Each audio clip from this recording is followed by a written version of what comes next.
Stock మార్కెట్లో డబ్బులు సంపాదించడం అంత ఈజీనా? ఈ క్వశ్చన్కి కాదనే సమాధానం చెప్పాలి.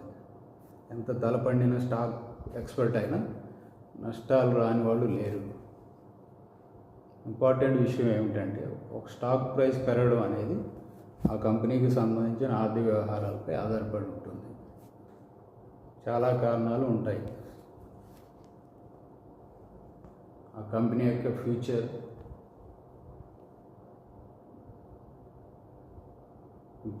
సంబంధించి ఎక్స్పెక్టేషన్ చేస్తూ బయర్స్ స్టాక్స్ కొంటూ ఉంటారు. ఈ స్టాక్స్ పెరుగుతున్నాయి కదా అని మామూలు ఇన్వెస్టర్స్ కూడా కొంటూ ఉంటారు. కాకపోతే లక్షల్లో ఇన్వెస్ట్ చేసే వాళ్ళకి ఎక్కువ లాభాలు ఉంటాయి.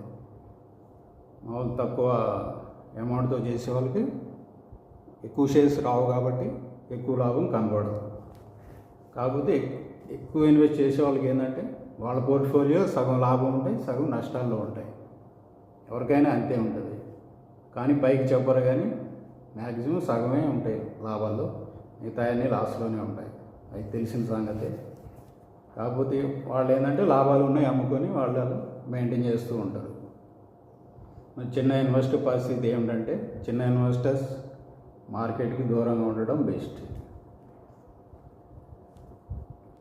ఒక 10 రోజులు నీకు లాభాలు కనిపించినా మళ్ళీ నెల రోజుల తర్వాత, అంటే ఒక క్వార్టర్ తర్వాత, క్వార్టర్ టు క్వార్టర్ ఈ లాభాలు కానీ ఈవెంట్ కానీ చేంజ్ అవుతూనే ఉంటుంది. ఈ చేంజ్ అయినప్పుడల్లా స్టాక్ ప్రైస్ పడిపోవడం జరుగుతూనే ఉంటుంది. కాబట్టి చిన్న ఇన్వెస్టర్స్ స్టాక్ మార్కెట్కి దూరం ఉండడం బెస్ట్.